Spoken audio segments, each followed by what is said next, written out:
I'll call the public health meeting, and I'll ask the secretary to call the roll. Your roll, your roll.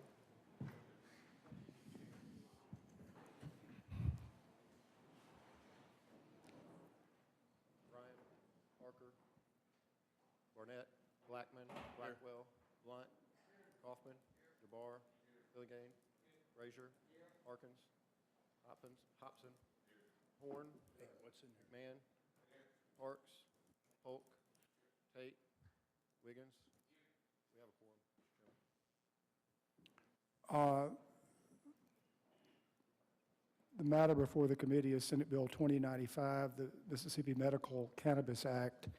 I'm going to recognize in a moment Senator Blackwell for a motion and then let him speak on that motion.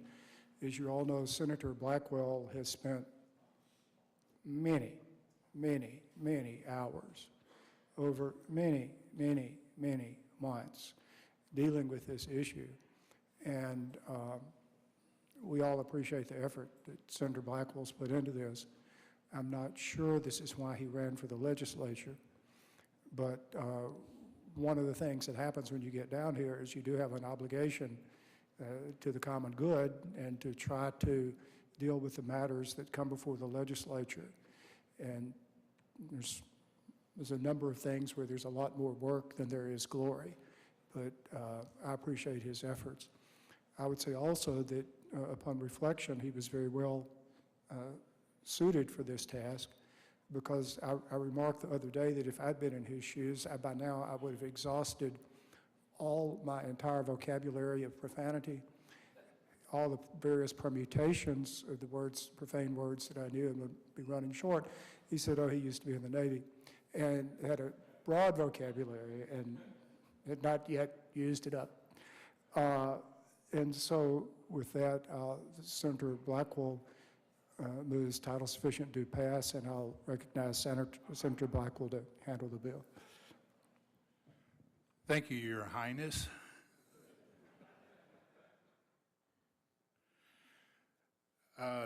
Thank you. There's been Yes, a lot of... yes, my son. Obi-Wan, all right. A lot of us have put a lot of work into this bill. It hasn't just been me, the staff, and reaching out, Representative Yancey on the House side, their staff attorneys. There's been a great deal of hours that have gone into this. It's probably not a perfect bill, but we've tried to be conservative. We've tried to take the Initiative 65, the intent of 65, and keep that within this framework, all the while trying to make sure things made sense and fit statutorily. It's a very thick bill, and the reason for its thickness is because we did work with the House side, and they've got a little bit different rules than what we do. So to avoid the bill being killed on a point of order, because we've referenced code sections without opening up or amended code section by references, we have now included all those code sections in this bill. And when we get to that part, I'll kind of tell you. I think all of you have a summary, and I'm just kind of going to go through the summary real briefly and then yield for questions. So section 1's the title. Section 2, we talk about definitions. And one of the unique things that we did was, and we're not the only state, but a number of states have done this. So we're talking about different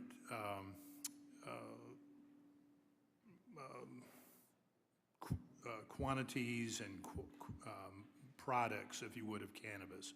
So we have flower, we have concentrate, and we have infused products. So it was, how do we translate what our allowable amount is going to be over those particular products? And so what we ended up using was something that Missouri uses and I think Colorado uses, and that's 3.5 grams of flour equals 1 unit. 1 gram of concentrate equals 1 unit, and 100 milligrams of an infused product equals 1 unit. And what we're going to do is allow people to purchase up to 7 units a week. So it would be a maximum of 28 units. And the way that works out is it's about 3.5 ounces of flower a month. If you recall, 65 allowed for 5 ounces, and then, again, trying to be on the conservative side, reduce this to 3.5. So again, Section 2 has definitions. That was one of the more significant ones. Section 3, authorization to use medical cannabis requirements, basically about who can use it. That person has to have a bona fide patient-practitioner relationship. They have to have a follow-up visit 6 months later.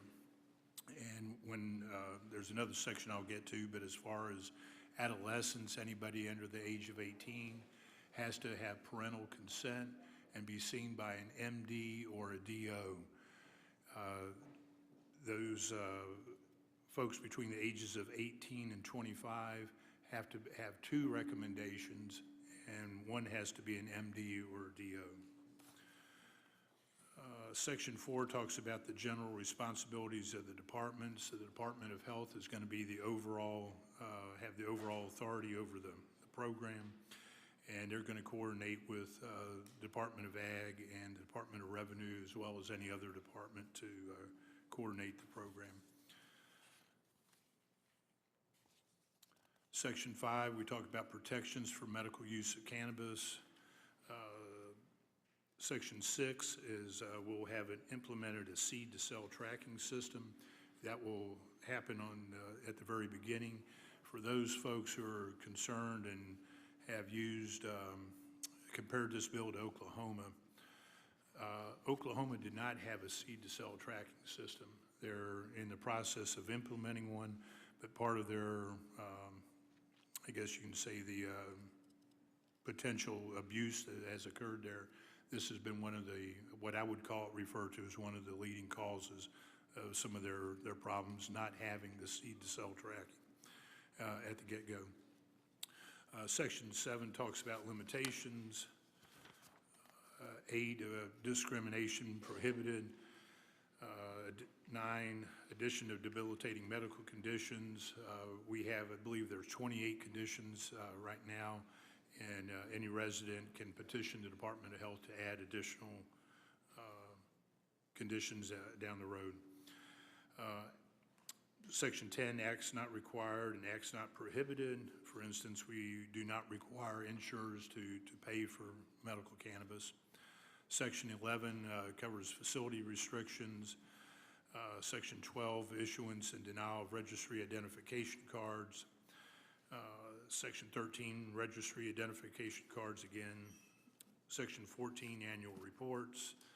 15, the verification system. So there'll be a statewide verification system that law enforcement can call into, either using the card number or tracking number, to determine if the individual is a valid card holder. Section 16, notifications to the department and responses. 17, reporting requirements of dispensaries. We're going to require them, in addition to a number of reporting requirements, for them to enter the information into the state's prescription monitoring program. Section 18 covers licensings of medical cannabis establishments. We have several tiers, and a number of states have done this, but we have what we created is 2 micro tiers that are only going to be available for Mississippi residents. We also have 2 micro cultivator tiers, again, only available for Mississippi residents. Then we have cultivators. We have 6 tiers based upon what we call canopy, and the canopy is basically that square footage where flowering mature plants grow. Let's see. So we have processors, we have dispensaries, we have transporters, we have disposal entities, testing facilities, research facilities.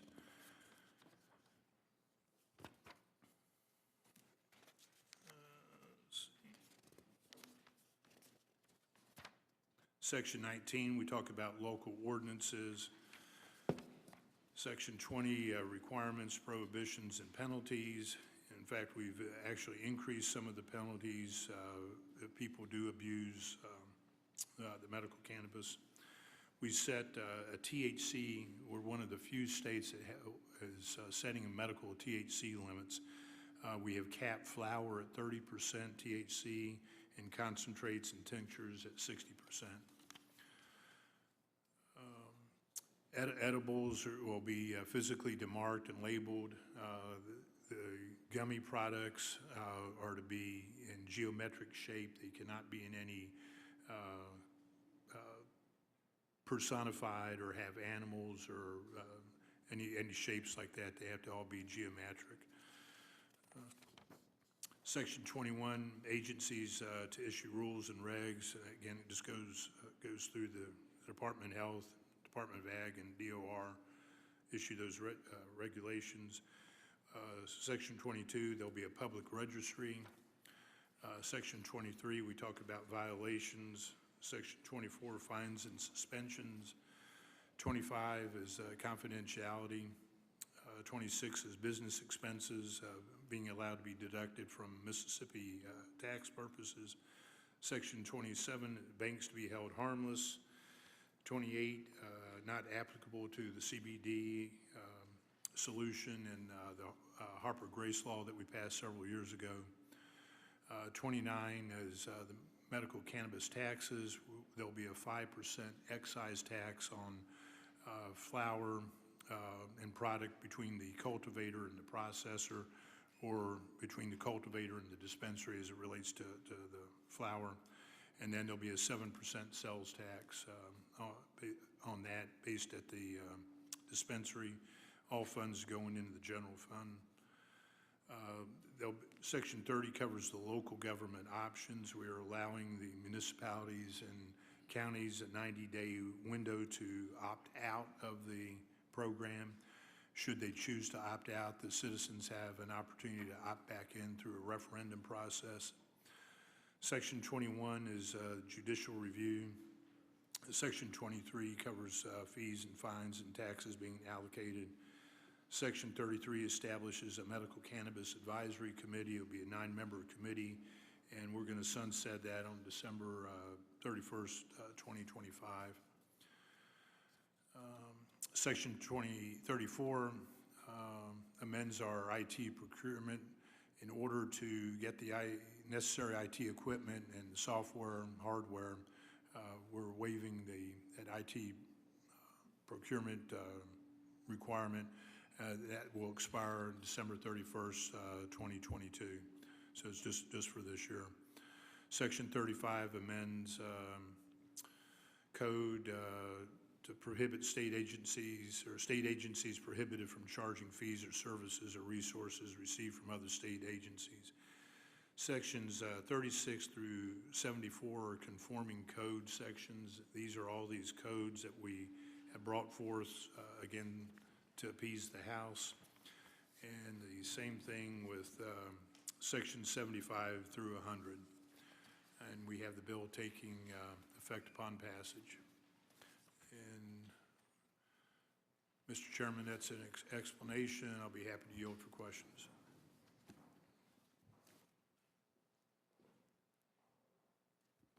Questions? Senator Hobson. Thank you, Mr. Chairman. If I may ask Senator Blackwell. Yes. Yeah, thank you. Senator, you and I have spoken about this on many occasions, and my primary concern has been for our younger citizens, particularly those under 25. The scientific data which I have reviewed would indicate there could be some negative development for the young brain, particularly issues related to lower IQ, apathy, and things of this nature. What precautions have been taken in this bill to ensure that those of 25 and under will be the most protected from just easy access without some strong education or medical direction for them to use this product? That's a good question, and you and I share, I think, some similar concerns with that particular age group.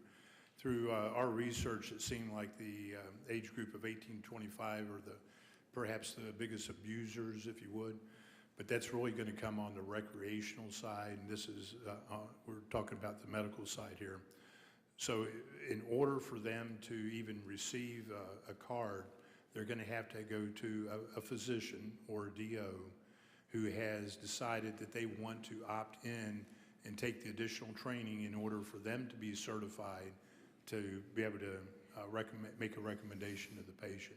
So there's going to be a physician involved. In the case of those 18 to 25, they're going to have to see a second provider from a different group. So it's not like you can walk out your office, walk in one next door, and that's be seen. They're going to have to go to a different person, different practitioner. And again, these are, doctors and nurse practitioners and PAs who all have to have training in this medical cannabis program. So anyone that prescribes this would have to have some training in the cannabis program, correct? Yes, sir. And that includes the dispensary operators too? Yeah, yes, it does. Okay. And the other question I have is there's an advisory committee set up for this. What's the purpose of sunsetting that in 2025? Well, just we thought that after 2 years, we ought to have the department ought to have a pretty good idea where things are going. We have one committee after the next committee, and it was just try to limit the, we thought we needed a committee to start with, but it didn't need to be ongoing. And in the case it does, so this is in statute, we can amend that. Okay. All right. Thank you, Senator. Thank you, Mr. Chairman.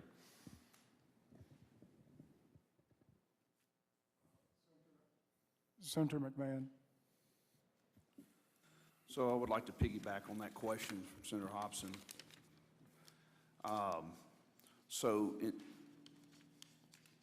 Let's go back to Section 3. So there is an opportunity for a K through 12 student to receive a recommendation to be on some type of cannabis product, some type of marijuana product, and then they could still be in the school system. Is that accurate? That's accurate if they go to their doctor, yes. And is the school system going to be required to pay for that? No, sir. Okay, I also have another question. I'm asking for a friend.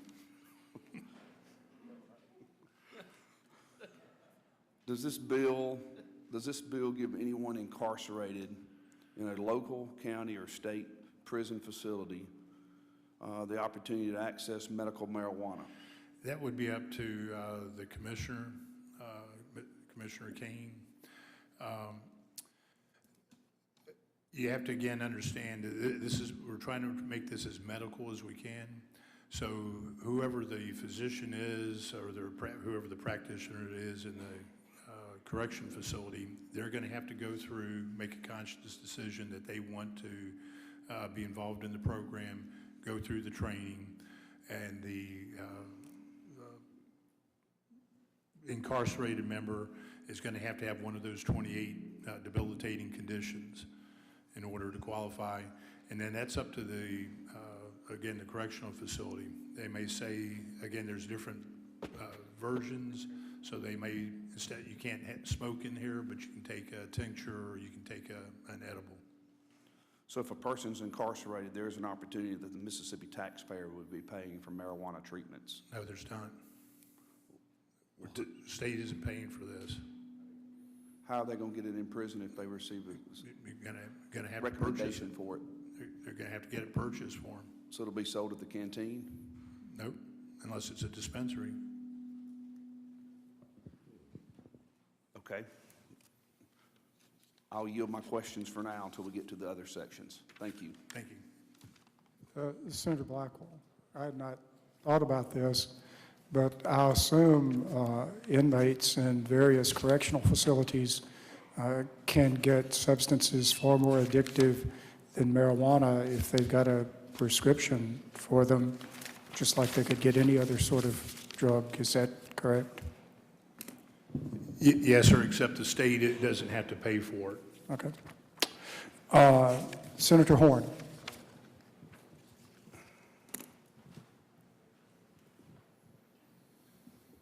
Thank you, Mr. Chairman.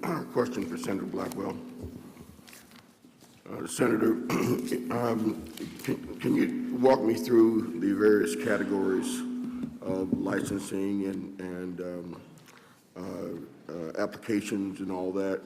On the microprocessors and the micro cultivators, is there a point at which those licenses are no longer available? I'm sorry, I missed the last. Is there a point at which someone with a micro cultivator license or microprocessing license would be capped and no further such licenses would be issued? No, sir, we didn't put any limit. We tried to keep this as open, free market as we could, so there's no limitation. The only limitation on the micro side is if they decided to go bigger. And can you tell me, on average, what it might cost to ramp up a Tier 1 or Tier 2 cultivation? Yes, sir. A micro cultivator Tier 1 is a canopy of 1,000 square feet or less. There'll be an application fee of $1,500 and an annual fee of $2,000. In your research of this industry, what would it take someone to ramp up 1,000 square feet of cultivation on top of the application and the licensing fees? I really don't know. I would say several tens of thousands probably just from what I've observed in the cultivators I've been visited. It's a fairly sophisticated business. These plants are grown. And when we get to the floor, I've got some slides to show you, what a cultivating facility looks like. Okay, and can you walk members of the committee through on the potency requirements? The potency, the THC limits are 30% on flower and 60% on What does that mean? That the flower itself cannot contain any more than 30% THC. Mm-hmm. And then once it's processed, what are the potency requirements? It's 60%. So you can get a flower, you can buy a flower, and it's capped at 30%, but if you buy like a gummy or a tincture or something, it's 60%. Yes, sir, and that's because of the processing, the extraction of the cannabinoids and the THC out of the plant itself. And again, I've got some slides to show what that looks like. It's like going back to big chemistry lab. Okay, and on the referendum of local governments, if within the 90 days a local government opts out, the citizens can mount a petition. Is the requirement on the successful passage of the petition at 60% of the electorate? It's just the majority. Majority vote. Yes, sir. All right, and on the where in the bill does it discuss who can apply for a license and who's prohibited from getting a license?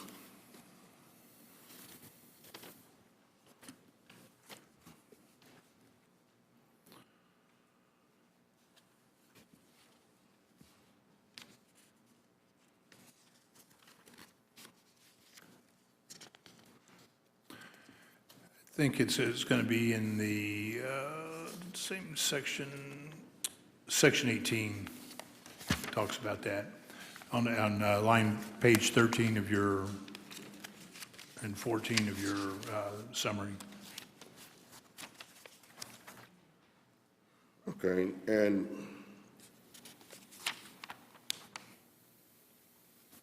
so I've heard that there's language in the bill that would prohibit someone with a disqualifying felony from being able to have a license to process, grow, or dispense. From being in the business, but not from getting a card as a patient.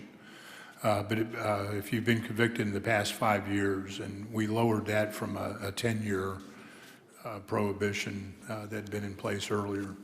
Okay, so what are disqualifying felonies?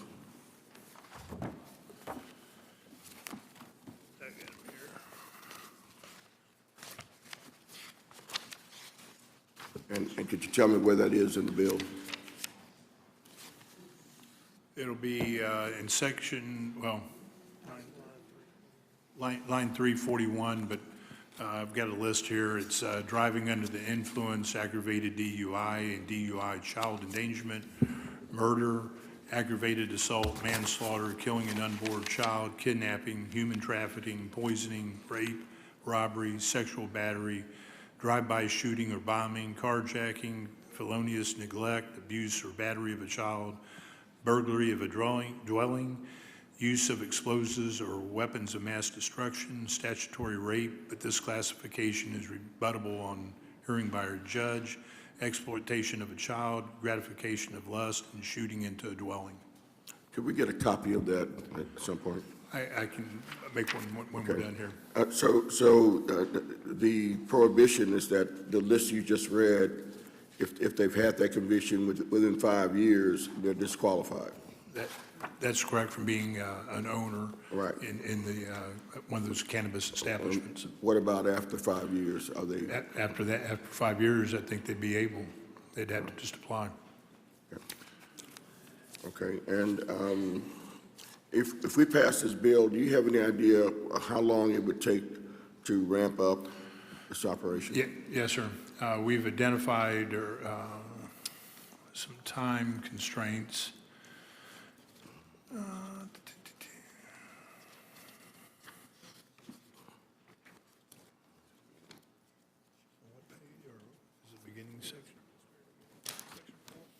It's going to be in section 4.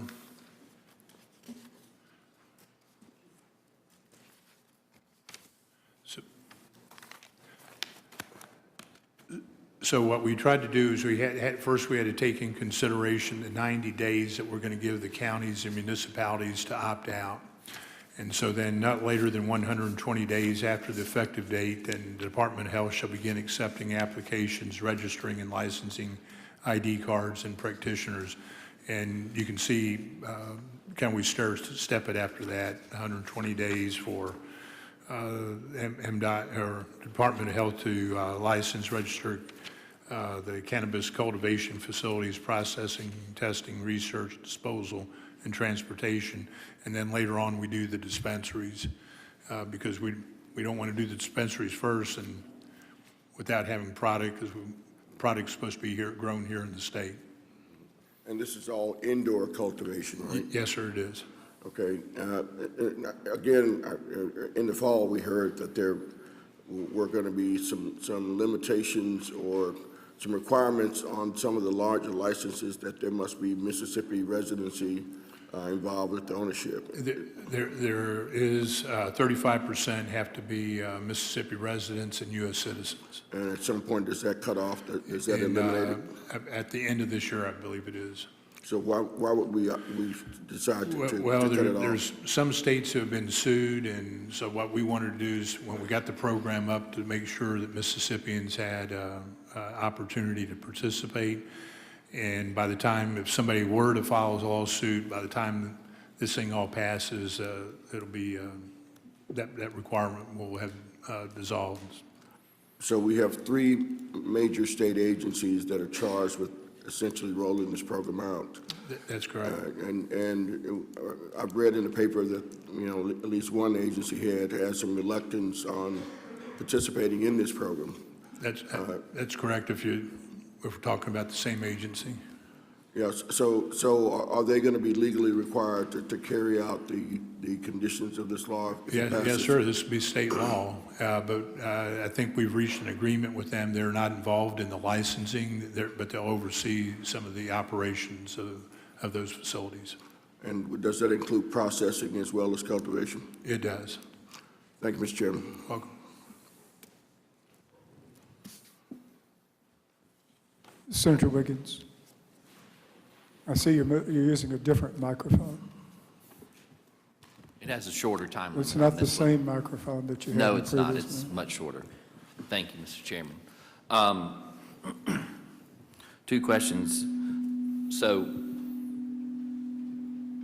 I'm correct in saying that a member of the legislature cannot have an interest in a cultivator, microcultivator, processor, or anything. Is that correct? That's correct, for 1 year, or their spouse. For one, so 1 year. basically, the ones who are voting on it can't have an interest. That's right. I mean, we're all citizen legislators, and we all have, a lot of us have other business interests, but because this is a brand-new business, we're creating it, we're voting on it. I think we thought it was just a prudent thing to exclude us for the first year. I think it's good. Second, and I've heard a couple these questions asked, does this in any way affect the, on the law enforcement side, like the DUI laws or the sale of drugs, marijuana, or whatever that is on the criminal side? No, it does not. In fact, we have some enhanced penalties put in, so if you are a card holder and you violate this, the penalties are a little bit stiffer. Okay, and then on private businesses, I've received this question. As I understand it, private businesses this does not prevent them from creating a policy either to prevent it or whatever, similar to alcohol or whatever, depending on their business. For example, in my area, there's places that you can't be a welder and be on alcohol or narcotics. That's what I'm trying to say, that it doesn't prevent the private businesses from doing that. I'm lost with when it doesn't prevent them, So, private business from doing, the business can set the standards for employment. So if they, I don't know if that's you or me, so the businesses can set the requirements for employment, and if they can allow it or not allow it. So, yep.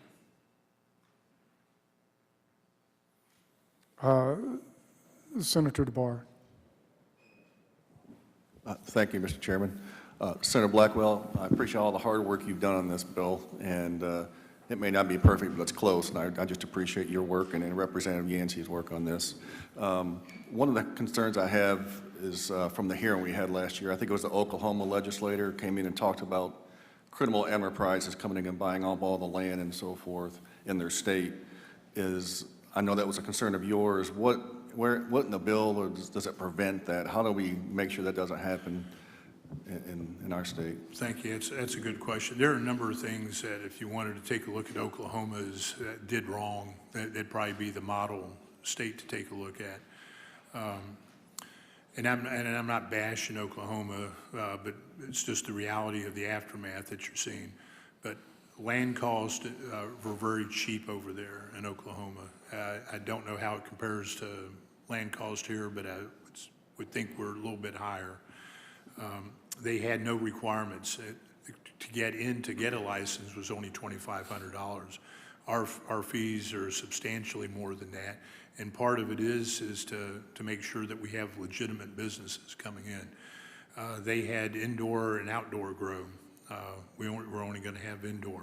They did not have a seed-to-sell tracking system. We do from the get-go. Basically, there's advertising. If you want to, you can call a number, 1-800 number. You can go online, and you can get your card, your patient card. And so that's why they have about 10% of their population enrolled in the program. We're anticipating maybe about 25,000 the first year, and after 5 years, maybe up to 125,000 people. You don't have to have a bona fide patient relationship with a practitioner. You don't have to go back and see the practitioner in 6 months to make sure that the efficacy of what they've recommended for you. So there's a number of things that we have done that they did not do to prevent us from being Oklahoma, 2.0. Thank you. That sounds fantastic.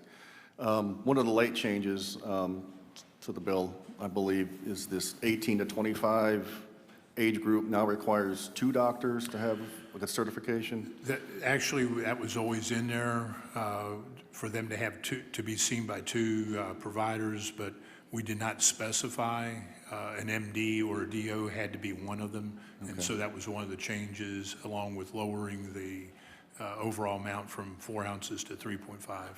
And again, why are we singling out this age group again? Well, certainly from a recreational standpoint, they tend to be the age group that takes advantage and potentially abuses, the benefit.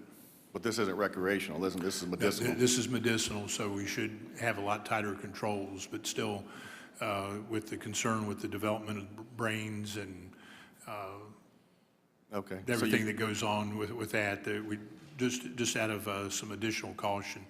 And again, we're going to be the 36th state that does this. I have not seen anything from any other state that says their kids are losing mental skills or dumbing down, if you would. Right. So what you're saying is a 26-year-old has a better mental capacity to make decisions than an 18-year-old. Don't know about that. Depends on the. Depends on the 26-year-old?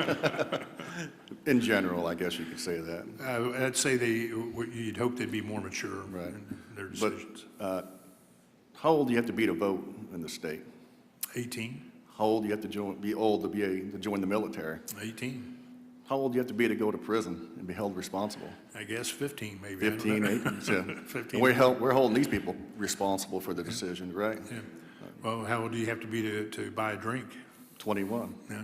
Do you need a prescription to buy alcohol? How old do you have to be to get a gun? I'm asking the questions Oh, here. I'm sorry. Hey, And yet, I Yeah, thought you were I think guarding you're- that microphone there. I think you're making my case for me. So you can buy a drink, you can buy a gun, and you don't have to be 23, you don't have to be 25. When we think you're responsible enough to buy a gun and drink alcohol without a prescription or have two doctors tell you can do it. Isn't that correct? But yet we're telling people that who are 20 that can go fight and die for their country, that can go to prison, that can vote on presidents and elected officials, that you're not mature enough to make your own decisions. So this seems incongruous to me. It may, but it's just the reality of things. Your reality. Huh? Okay. Oh, Let me ask you this. This allows smoking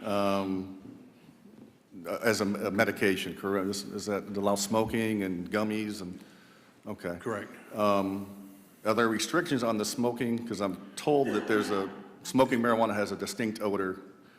How are you protecting or ensuring that the non-smoking or non-medicinal smoking public are not subjected to this aroma? Well, it cannot be done in public. It has to be done basically in your private dwelling or outside in your yard or something. But What about apartment complexes? Then that would be up to the landlord. Okay. To allow. Motels, hotels? Same thing, just So- like they do now, no smoking, no Okay. dogs. So it's up to the owner of the facility? That's correct. Okay. Well, again, you've done a great job, Senator, and I appreciate all the hard work and also support you 100%. So thank you. Thank you, sir. Senator Polk.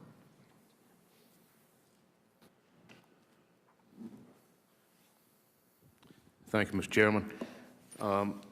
Senator, I have talked with you about this and I'm kind of concerned about the training that the bud masters and the doctors will have to receive. The last time I checked the catalogs of our universities, I don't see a degree in marijuana training or any specialization in that. Who is going to decide what must be taught and who can teach it, and what criteria will they use to determine that? Thank you, Senator. There's a variety of organizations out there who specialize in the continued education for medical practitioners. So there's ample resources. Now, I have not talked with Dr. Dobbs, but I'm sure the Department of Health will also set some standards and perhaps supply some protocols. In addition, through discussions with Ole Miss, I believe that their pharmacy department may also be starting up some continued education and focus on cannabis. So there may be marijuana 101 one day. Well, that's a good question. There are some states where, there's been discussion about involving pharmacists. in this program. And there's, for instance, in Pennsylvania, the last year of school, they're sending some of their students out to a cannabis dispensary to kind of shadow and see what goes on and how they operate. So eventually, I think over a period of time, we probably will see more of a development and perhaps a specialization in the use of cannabis. Thank you very much. I think Senator Parker had earlier asked to be recognized, and I have gone astray and gotten confused by all these people that were holding their hands up. So I apologize, Senator Parker, but you're recognized. Thank you, Mr. Chairman. I know it's hard to see over that ledge right there. I'm kind of close right here. But I also want to echo my thanks to Senator Blackwell for your work on this bill and in holding the meetings and leading up to the introduction of this. I think they were very helpful to the members of this committee and in gaining understanding. I want to just touch on just two little quick things here. One on the qualifying conditions that are deemed acceptable for treatment with this product. And this goes to Senator DeBar's question. I don't think it's in your handout here. I was quickly thumbing through the bill here and I didn't see those, but if my memory is right, the conditions in there are conditions that just typically are conditions that tend to affect older people a little more so than younger people. Would you say that's a fair characterization? Yes, for the most part. For example, cancer, Alzheimer's, different things like that. If I'm going by my memory of those things, and so I do understand your reasoning on increasing or changing the rules for someone younger, because I think sometimes, for example, an issue of pain might be different from one person to another, and pain in a 25-year-old might necessarily not be something that is deemed reasonable by every provider by the predominance of their looking over that. So I appreciate that. And the one other thing I just wanted you to comment on here again that was one of my concerns from the initiative at the beginning, but it had to do with the restrictions and the boundaries that were, I don't think, set up in the initiative that you have in section 19 of this. Can you just touch briefly again on like how close something can be to, like a school or to, a place of worship or something like that in what you have here? Right. And I do have a list of the conditions, and I'll be showing those tomorrow when we do the presentation.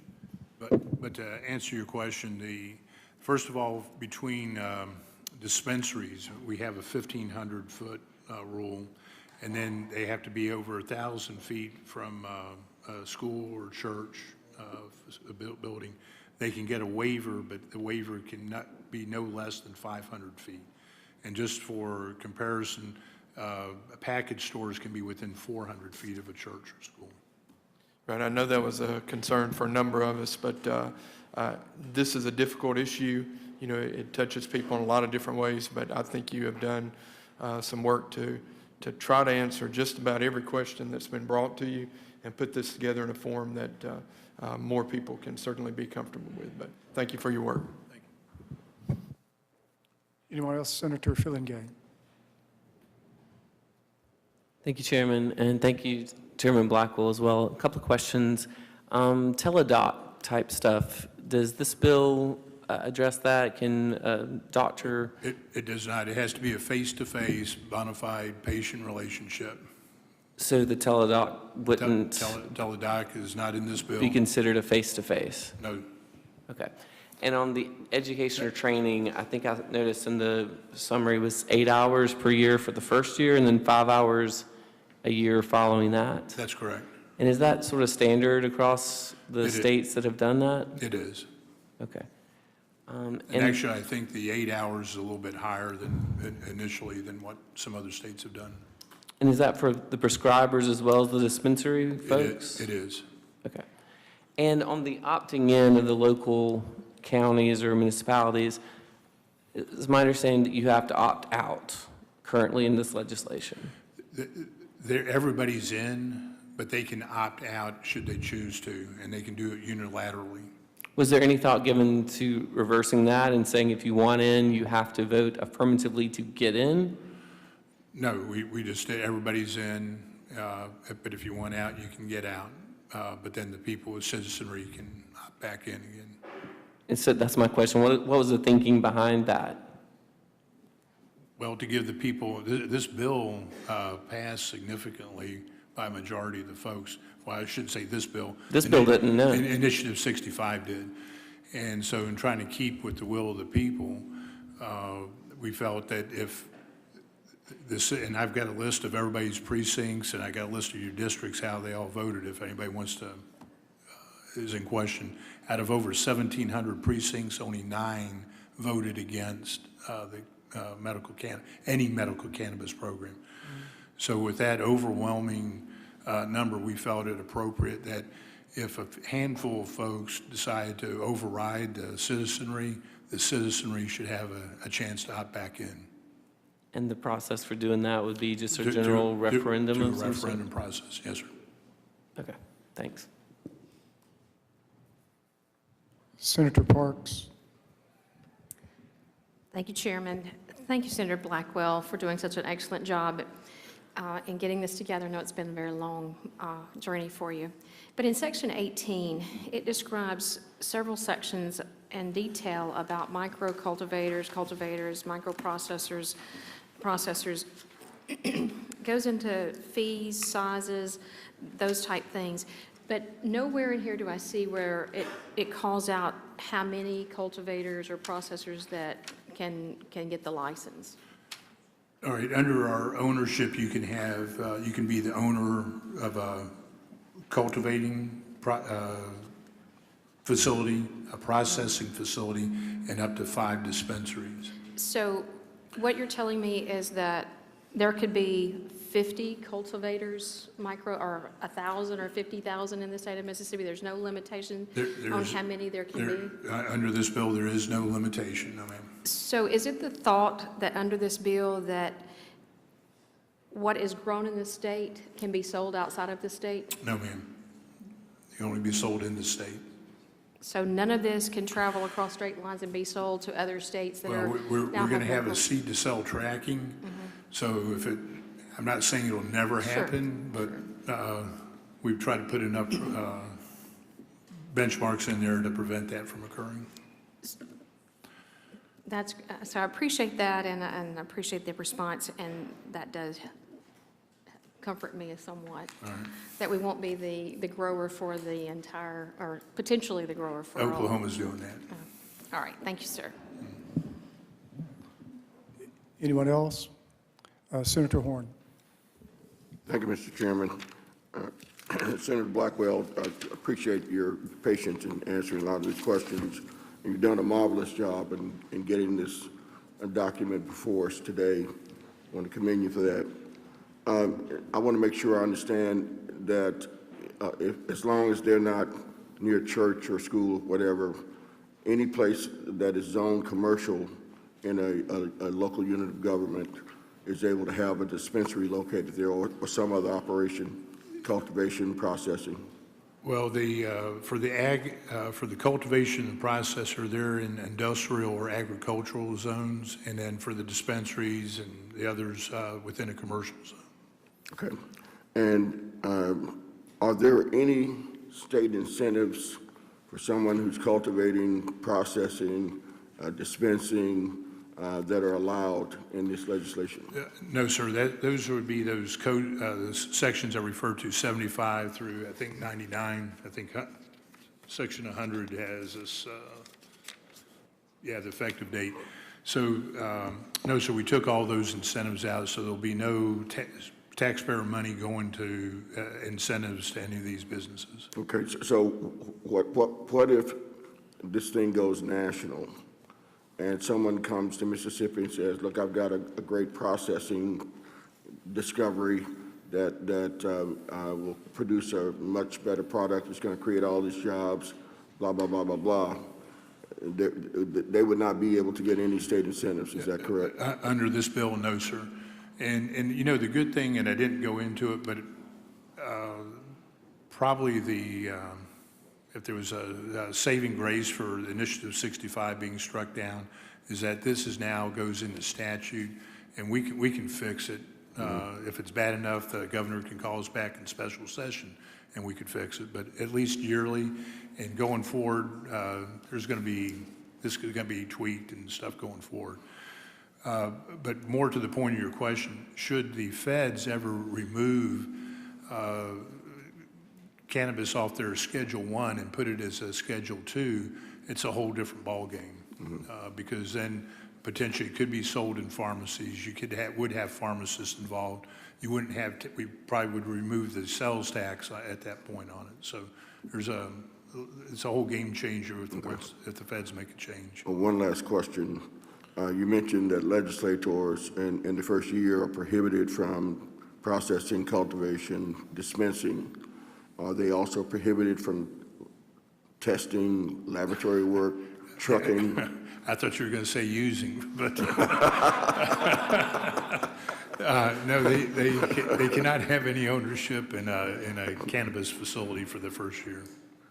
I'm sorry, but I could be a transporter. No, sir, you can't be You part can't of be that. involved in any aspect of it. That's correct. Okay, all right, thank you, Within Mr. the Chairman. industry. Appreciate it. I don't see any other Senator Felonies. Thank you, Mr. Chairman. One quick follow-up. On the disqualifying crimes from owning a dispensary, were drug crimes included in the list?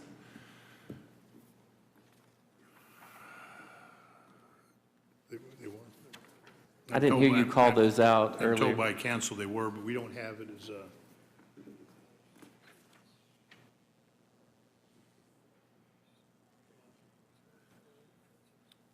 what section is that?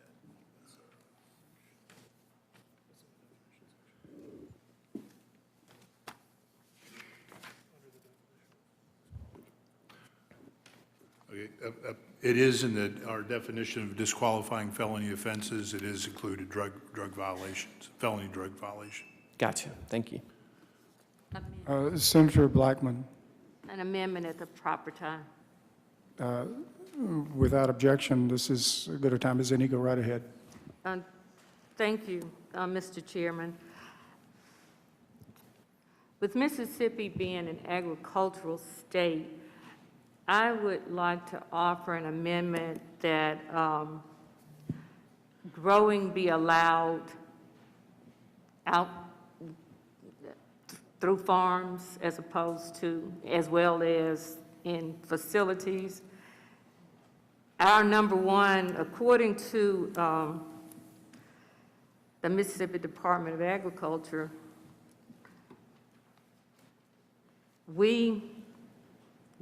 agriculture is the number one crop in this state.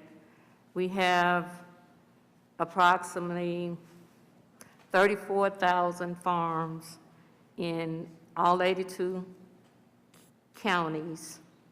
They average about 300 acres of farm land each farmer. And with this being a new industry and 17.7% of our workforce is in agriculture, I think that our farmers should be given the opportunity to grow this new crop.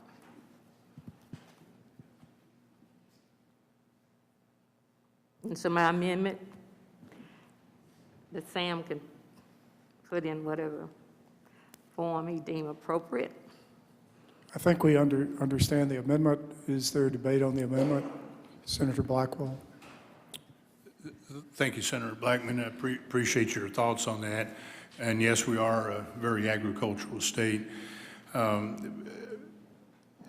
for control purposes, this product is better grown indoors. Indoors. Oklahoma is having significant problem with their outdoor grow. And you have a number of issues with outdoor grow. control of the fungus, pesticides, insecticides. You've got wind drift and potential movement of seeds growing and not growing in the farm, if you would. So it's very weather dependent. So if we have it's potentially that you could set somebody up, let them grow. We have a hurricane, we have a tornado, they just lost their entire crop for their year. So there's a lot of risk for the farmer.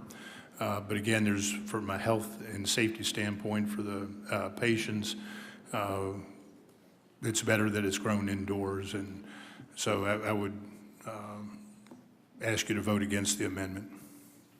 Senator Blackman, do you want to close on your amendment? Yes, thank you, Mr. Chairman.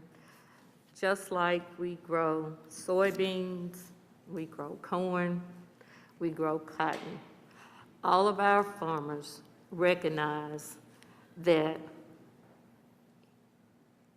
at any given season that their crops can be non-usable. They take that risk, and they know that a brighter day is coming. And with that knowledge, they go forward. Agriculture in Mississippi is an $8.83 billion industry.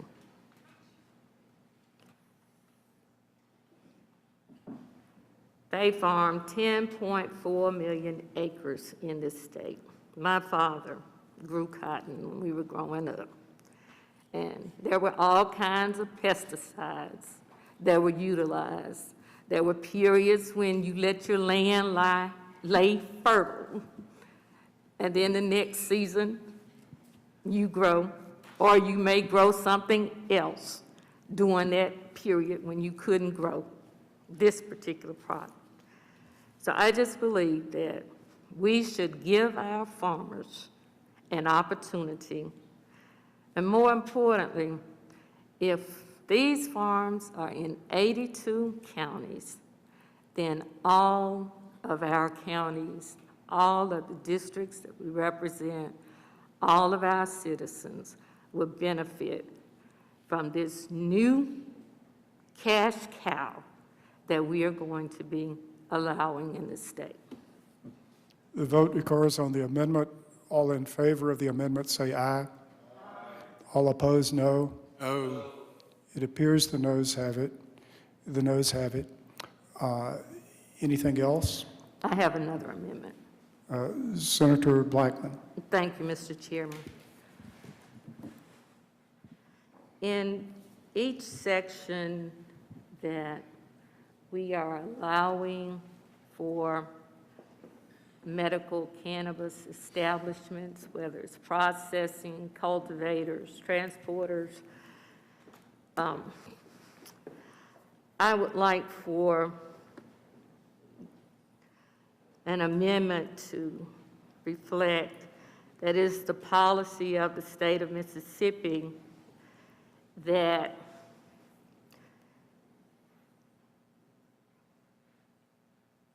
people that the state of Mississippi is advancing equity for all, including people of color and others who have been historically underserved, marginalized, and adversely affected by persistent poverty and inequality. Again, this is a new cash cow.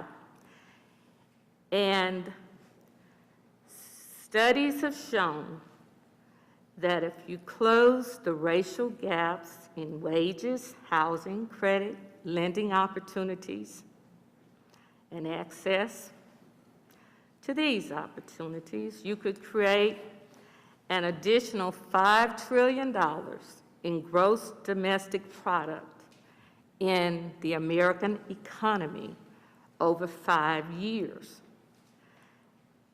By including this, we would be giving everyone an opportunity to reach their full potential.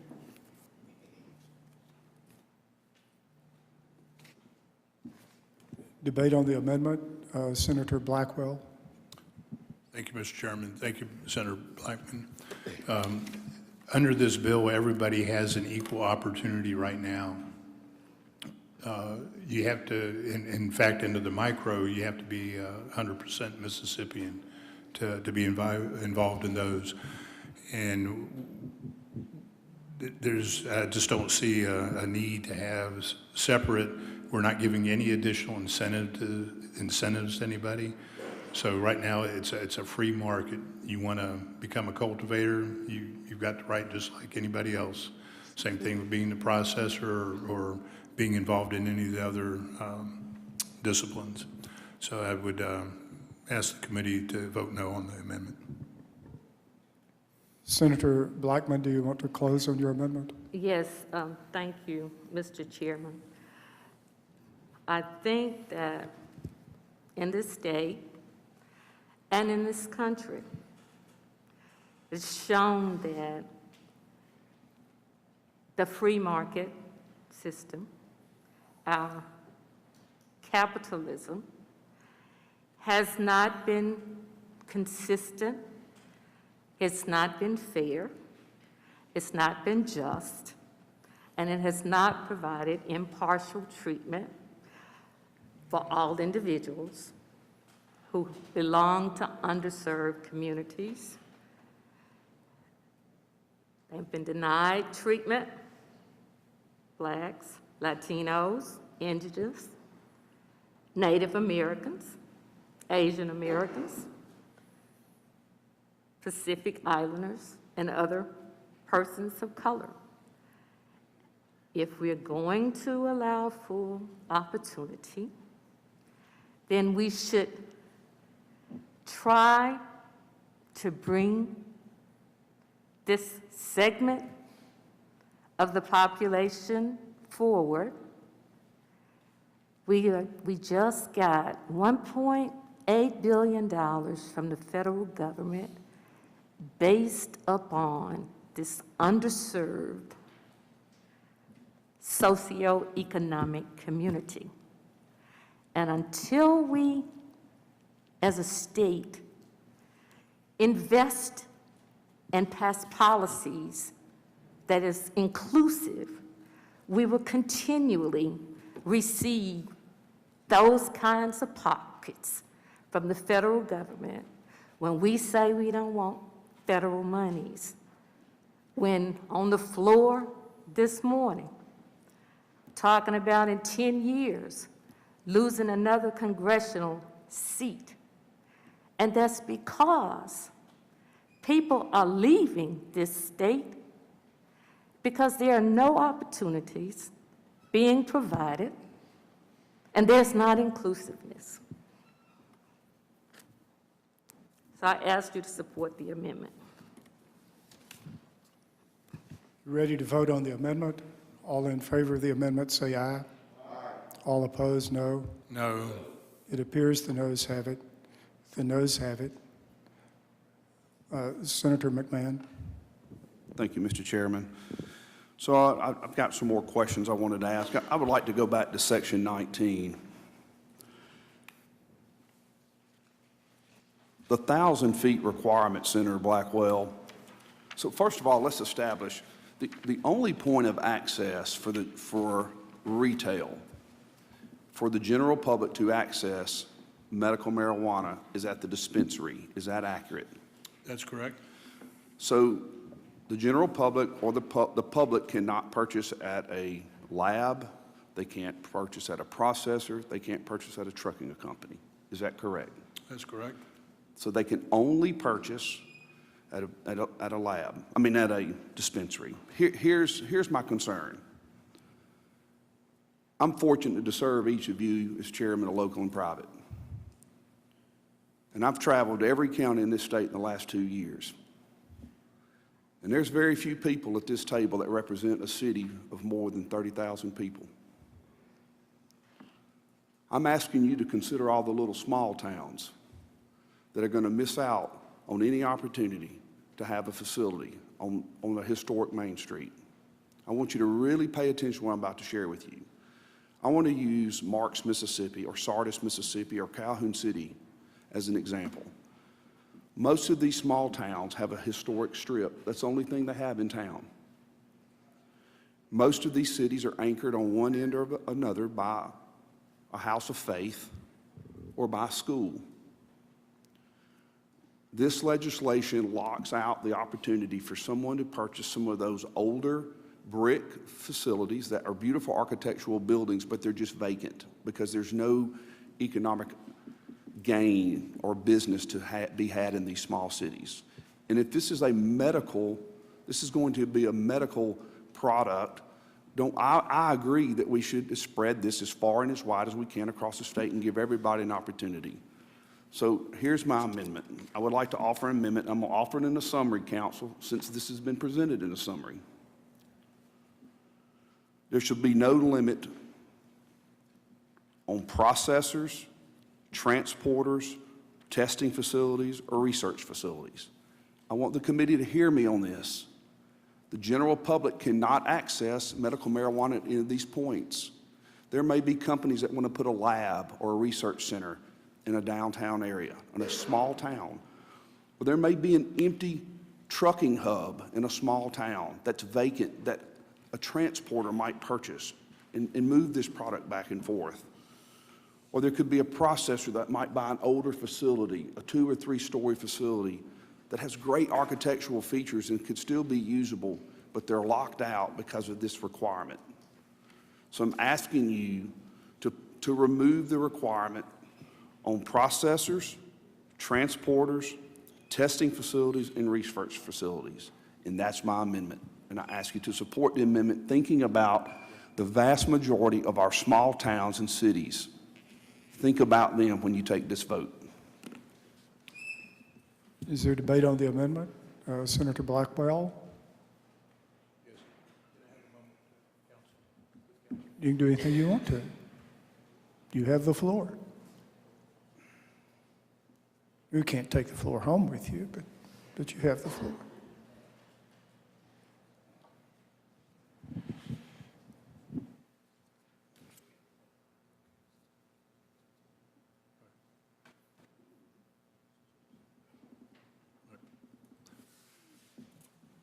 Thank you, Mr. Chairman. When we were going through this and trying to discuss what was best in trying to appease the various municipalities, that was one of the decisions we ended up making, is to make it universal for all establishments. So that you're going to go under an assumption that somebody wants to come into that historical district. If I'm opening up a business, I'm going to go where it's I have the most economic chance for viability, and it might not be in that Old Town area. The other thing is that the reason for the distance is because sometimes there is this permutation of odor that comes from the plant. You'll see tomorrow I've got some samples of hemp, and some of the odor is quite pungent. So some folks have felt that was offensive to be right next door to it. And I believe you might even have talked to me about a CBD shop that there were complaints about. So, but anyway, I think we've worked through this with the municipalities and the counties and content with the way the bill currently reads. And so I'd ask you to vote no on the amendment.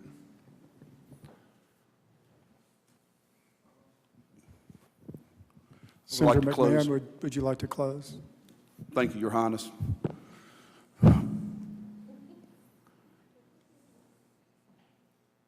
I think you said you think I'm making the assumption that somebody might not want to go into these areas. I think you're making the assumption that others don't want to go into these areas.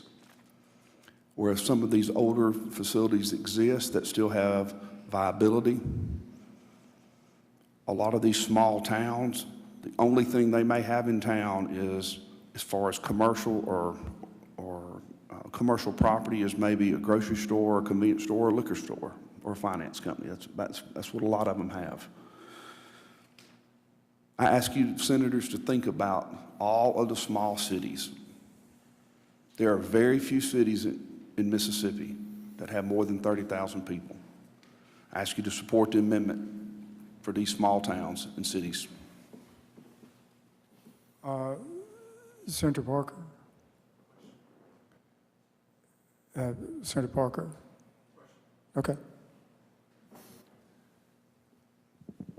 Thank you, Mr. Chairman. And to your point, Senator McMahon, in traveling, I've had the opportunity to travel not just within our state, but to other states that have medical marijuana facilities already. I've also had the occasion to go into a restaurant or other establishment that is near a facility that is indeed, a point of purchase or the location that people acquire their product. And would it surprise you to hear that sometimes people who buy a product at a location will consume or use that location very close to the point where they receive it? And so my question on that would be, in your amendment, have you considered the fact that you could, with your amendment, you could indeed have someone who leaves this place where they've purchased the product and decides to use it? Senator Parker, right my there? amendment doesn't deal with the dispensary, sir. Dispensaries are not in it. That's the point of access for the general public. Okay, I guess I misunderstood your amendment. So My you're amendment- speaking just strictly So of the again, production facilities then? here's my amendment. Dispensaries are not in my amendment. Here's my amendment. Processors, transporters, testing facilities, and research facilities. There is no point of access to any of those to the general public. But you would be comfortable with any of those being right next door to a church, or in your example, maybe the church is the only place in town that's Okay. survived, and you have one on one side and another one with the other restriction 1,500 feet away on the other side of the church for the other restrictions in the bill. Would that be okay with the amendment you are proposing? I would be willing to entertain an additional amendment saying that let's give this authority to the local governing city councils and let them make their own exemptions. If I'm not mistaken, I think in the bill itself, there is a provision to give some Not- authority, and I'm not sure for which portion that is. Senator Parker, not for less than 1,000 feet. It's not. There's no provision for that. This was a provision I requested that be in the bill. So I would be willing to reorganize my amendment to allow local city councils the ability to place these categories within any distance if the local governing board of aldermen or a city council were to vote on it. So I guess in response to that clarification, my suggestion would be that between now and should this bill pass this committee, that we have a fully stated amendment that makes every point that you're describing clear, and instead of leaving it up to some ambiguity in this committee. So, but I understand your point, but I just am not comfortable with the wording enough that I can be supportive of your amendment. I was hoping that we could address this here and not on the floor, so that this would be the proper place to do it. And I'm going to amend my amendment. So I'm going to reorganize my amendment, council. Here's my amendment. Well, I think, Senator McMahon, you need unanimous consent of the committee to do that. So without objection, go ahead and state the amendment in the form you would like for us to vote on it. I would like to allow local governing city authorities the ability to issue exemptions for processors, transporters, testing facilities, and research facilities. That's my amendment. Okay. You understand the amendment? Are you ready to vote on the amendment? Senator Wiggins. Question on the amendment. I yield. Thank Senator McMahon, as the amendment stated, are you looking at this as an economic development to bring to these small-town communities? Is that the purpose of your amendment? This is an opportunity to make sure that every small town, city has an opportunity to participate. I know, and my question is, if they are able to participate, are you saying that this will help in economic development of those places? Is that what you're saying with your amendment? It will bring economic development as well as bring value to some of these buildings that currently have very low value. Their values could be increased. So as your amendment is stated, it's an option, for lack of a better term, it's a tool in the toolbox for these small communities to be able to have an avenue for economic development that they may not have at this time. That is correct. Okay, so, and as I understand your amendment, without getting too technical, but in many of these areas, including bigger cities, there's a zoning area, and your amendment is allowing those zoning allowing those zoning entities to make that decision. It's allowing the Board of Aldermen or the City Council to issue exemptions. Okay, so the prohibition that's in the bill would stay there, and your amendment would simply give them the option to decide if that should take place within their communities. That is correct. Seems to me that is local government at its best. Is that not the case? That is correct. That's my intention. That's your intention? Yes, sir. Okay, thank you. Now, Senator Wiggins, I know you're accustomed to cross-examining people, but your colleagues on this committee are not hostile witnesses. You really can't cross-examine and lead these people.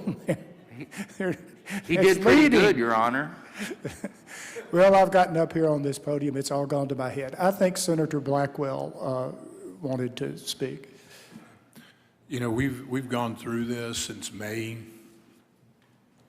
been available. I don't know how many times you and I have talked.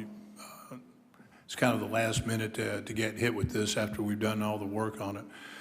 One thing that you do have an opportunity to do, and I'm not saying it's not necessarily a good idea that you have, it's not a timely one for us working on this bill.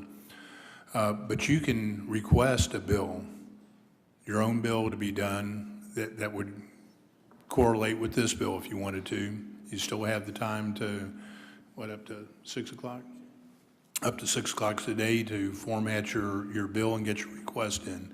And I would appreciate if you'd consider that option. What we'd like to do is try to get this bill done to the floor. There's obviously been a lot of debate today. There's going to be more tomorrow, and then we need to send it to the House. And the more we tinker with it, the more we mess with it, the longer the people who voted for this, who deserve to have the treatment, they're getting delayed. So I would just ask you you to consider doing your own separate bill. And if not, I'd encourage the committee to vote no on the amendment. Senator McMahon to close on the amendment. I would. I would I'm like sorry, to close. would you yield to Senator Felonies? Absolutely. Thank you, Mr. Chairman. Thank you, Senator. A question on your amendment. So your proposed amendment is to allow the local governing body to offer an exemption on the distance requirement, or is there a certain distance that you're keeping in there as a buffer at all, like a 500 foot, which I think was in the original bill? Are you messing with that, or are you just saying it could be right next door to the church or the school? My amendment is going to allow the local boards to issue exemptions, if that's what they want to do. That's my question. Exemption for what? Where a processor, a transporter, a testing facility, or a research facility could be placed.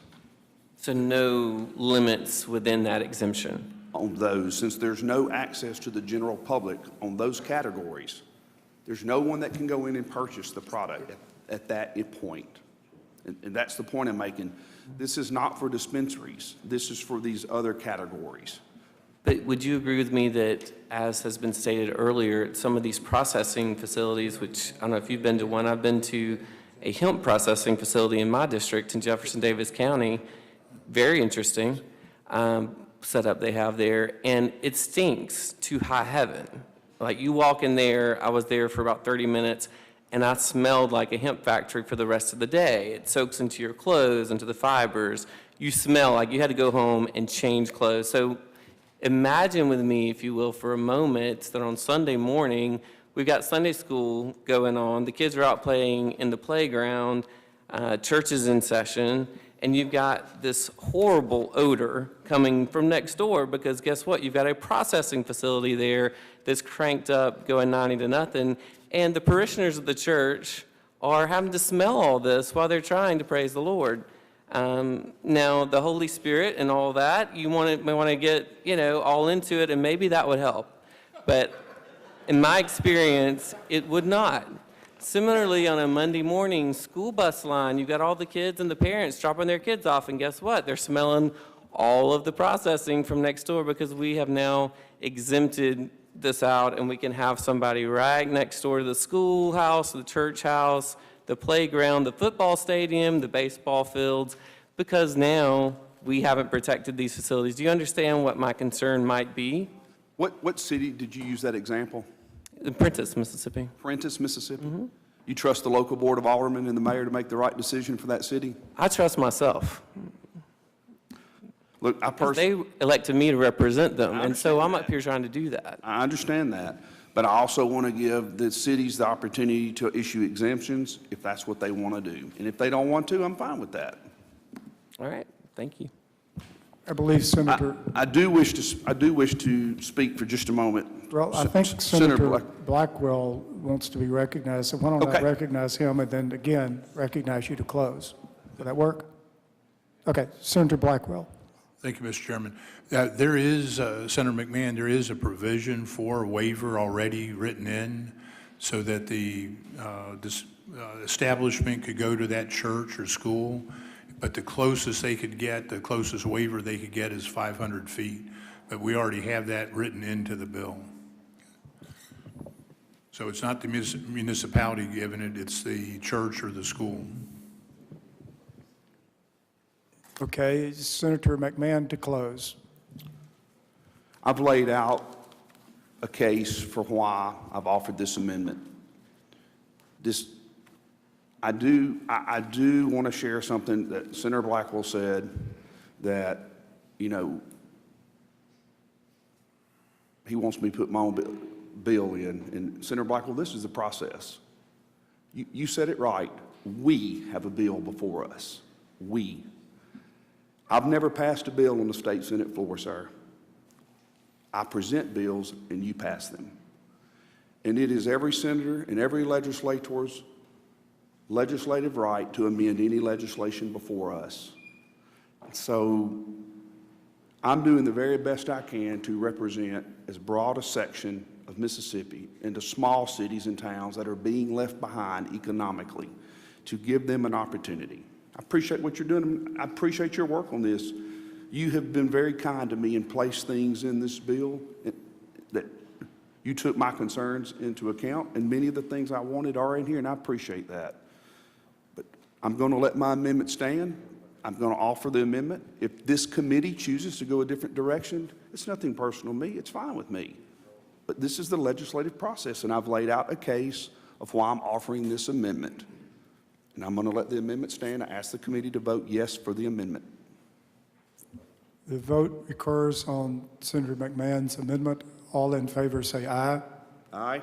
All opposed, no. It appears the noes have it.